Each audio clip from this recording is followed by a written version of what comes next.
क्या आपने कभी एच पाइलोराई के बारे में सुना है? ये मैदे में तेजाबियत करने वाला एक ऐसा जरासीम है जो कि बहुत ज़्यादा लोगों को अफेक्ट करता है। इस वीडियो के अंदर बात करते हैं कि इस बैक्टीरिया जरासीम की वजह से होने वाले मैदे पे असरात क्या होते हैं, अलामात क्या होती हैं, इसकी तशखीस कैसे की जा सकती है और इसका इलाज कैसे करते हैं। वीडियो को अंत तक देखिएगा। एच पाइलोराई, जिसको हेलिकोबैक्टर पाइलोराई, जो कि एक बैक्टीरिया है, ये मैदे की अंदरूनी झिल्ली को इफेक्ट करता है। इसी वजह से अक्सर लोगों को इसकी वजह से मैदे में अल्सर बन जाते हैं।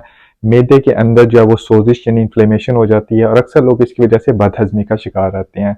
एच पाइलोराई एक ऐसा जरासीम है जिसकी अगर अलामात के बारे में बात की जाए तो लोग इससे बहुत ज़्यादा बदहजमी का शिकार रहते हैं, मैदे में जलन या तेजाबियत का शिकार रहते हैं। अक्सर लोगों को इसकी वजह से भूख कम लगती है, दिल खराब होता है, मतली की फीलिंग रहती है, सिकनेस की फीलिंग रहती है। अक्सर लोगों का खाना पीना जो है इसकी वजह से कम हो जाता है क्योंकि ये मैदे के अंदर अल्सर भी बनाता है और बाज़ औक़ात अल्सर अगर ज़्यादा हद तक शदीद नौयत तक चला जाए तो लोगों को इसकी वजह से पेट में दर्द भी महसूस होती है, अक्सर खाने के बाद या खाने के साथ, या अक्सर लोगों को इसकी वजह से उनके पखाने का जो रंग है वो काला होना शुरू हो जाता है, यानी ब्लैक टारी स्टूल आना शुरू हो जाते हैं। अगर अल्सर से फट जाए तो उसकी वजह से लोगों को खून की उल्टियां भी आ सकती हैं।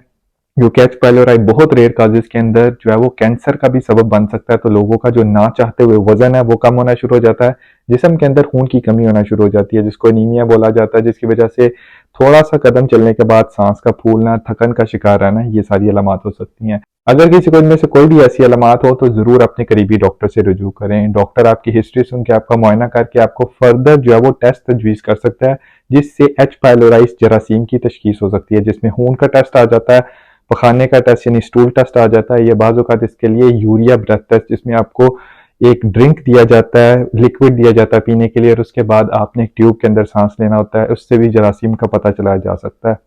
बाज़ औक़ात आपको एंडोस्कोपी यानी गैस्ट्रोस्कोपी, जो कि एक कैमरा टेस्ट होता है, उसके ज़रिए भी इस एच पाइलोराई जरासीम यानी बैक्टीरिया की तशखीस की जाती है। अगर एच पाइलोराई बैक्टीरिया कन्फर्म हो जाए कि किसी को है तो उसके बाद इसके इलाज के लिए जो है वो डॉक्टर आपको जो इलाज तजवीज़ कर सकता है, उसका एक कोर्स होता है जिसको 7 दिन के लिए आपको दिया जाता है। 3 मुख्तलिफ दवाइयाँ होती हैं जिसमें 2 एंटीबायोटिक्स होती हैं और एक जो है मैदे में तेजाब कम करने वाली दवाई, जिसको प्रोटॉन पंप इनहिबिटर होता है बोला जाता है, वो दिया जाता है। और अगर इससे भी बाज़ औक़ात 1 हफ्ते के कोर्स से फ़र्क ना पड़े तो ये कोर्स आपको दोबारा रिपीट भी कराया जा सकता है। अहम बात याद रखने वाली ये है कि अगर किसी को अलामात हो तो ज़रूर डॉक्टर से मशवरा करना चाहिए। इर्द-गिर्द के लोगों के सुन के जो दवाइयाँ हैं वो डॉक्टर के मशवरे के बगैर इस्तेमाल करने से आपकी सेहत को नुकसान हो सकता है।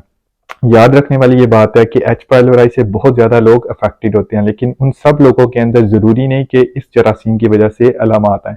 कहा जाता है कि अगर सिर्फ यूके के अंदर बात की जाए तो यहाँ पे 40% आबादी के अंदर हो सकता है ये एच पाइलोराई जरासीम